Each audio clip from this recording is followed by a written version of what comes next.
All praise is due to Allah, who perfected for us the religion, completed his favor upon us, and made the nation of Islam the best of nations.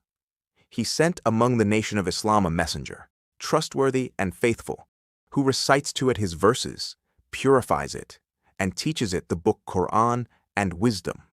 May Allah's peace and blessings be upon him, his family, and his companions in abundance. To proceed, indeed, knowing the Lord of the worlds, Allah, worshipping him with light and guidance, and having insight, these are the foundation of life and the ultimate means to salvation. Such knowledge and understanding cannot be attained except through deep comprehension, fiqh of the religion. For this reason, the purified Sharia strongly emphasizes it and encourages it. The Prophet Muhammad, peace and blessings be upon him, said, "Whomever Allah wills good for, he grants him understanding fiqh in the religion."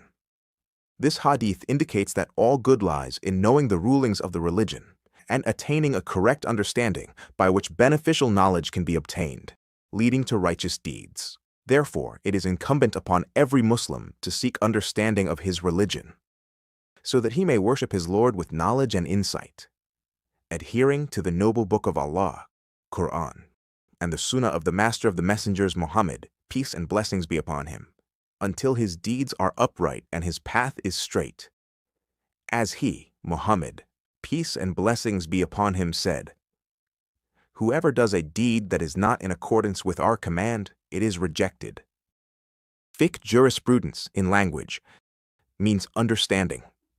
Fiqh jurisprudence in Islamic terminology refers to the knowledge of the detailed practical rulings of the Sharia Islamic law derived from their sources. Sometimes the term fiqh may be used to refer to the rulings themselves. Primary sources of fiqh: 1. The Noble Quran. 2. The Purified Sunnah. 3. Scholarly consensus. 4. Analogical reasoning. Subject of fiqh. The subject matter of fiqh is the actions of the legally accountable individuals in a general and comprehensive manner. It addresses the individual's relationship with his Lord, with himself, and with his society. It deals with practical rulings and what is issued by the individual in terms of statements, actions, contracts, and conduct. These are categorized into two types. 1. Rulings of the acts of worship, such as prayer, fasting, hajj, pilgrimage, and similar acts. 2. Rulings of transactions and interactions, such as contracts, behaviors, penalties, and criminal matters. These rulings can be classified as follows. 1. Family rulings. These cover family matters from the beginning of family life to its end, including the rulings on marriage, divorce, lineage, alimony, inheritance, and similar issues. 2. Rulings on financial, civil transactions. These pertain to transactions among individuals, such as sale, lease, partnership, and similar dealings. 3. Crime rulings. These are related to criminal acts committed by individuals and the corresponding punishments. 4. Litigation and judiciary rulings. These relate to judiciary matters, including disputes, lawsuits, evidence, and similar issues. 5. Rulings on the state. These involve the organization of the Islamic State's relations with other nations during peace and war, and with non-Muslim citizens, including jihad and treaties.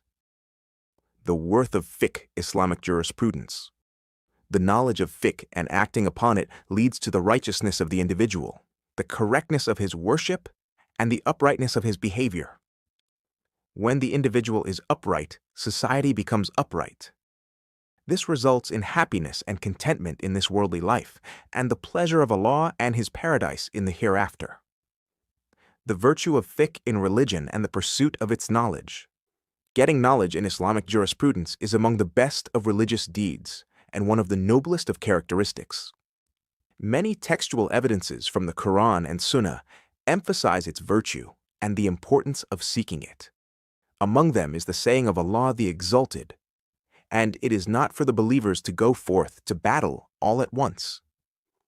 For there should separate from every division of them a group remaining to obtain understanding in the religion and warn their people when they return to them that they might be cautious. Surah At-Tawbah 122. وما كان المؤمنون لينفروا كافة فلولا نفر من كل فرقة منهم طائفة ليتفقهوا في الدين ولينذروا قومهم إذا رجعوا إليهم لعلهم يحذرون. And the saying of the Prophet Muhammad, peace be upon him, whomever Allah wishes good for, He gives him understanding of the religion. Peace and blessings be upon him. All good lies in the understanding of the rulings of religion. And this indicates its importance, great status, and elevated rank. Is the Prophet Muhammad saying, people are like mines, the best among them in pre-Islamic times, are the best in Islam if they become knowledgeable in religious matters.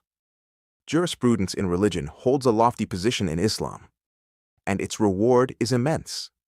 When a Muslim gains understanding in the matters of his religion and recognizes his rights and obligations, he worships his Lord with knowledge and insight, and will be guided to goodness and happiness in the worldly life and the hereafter.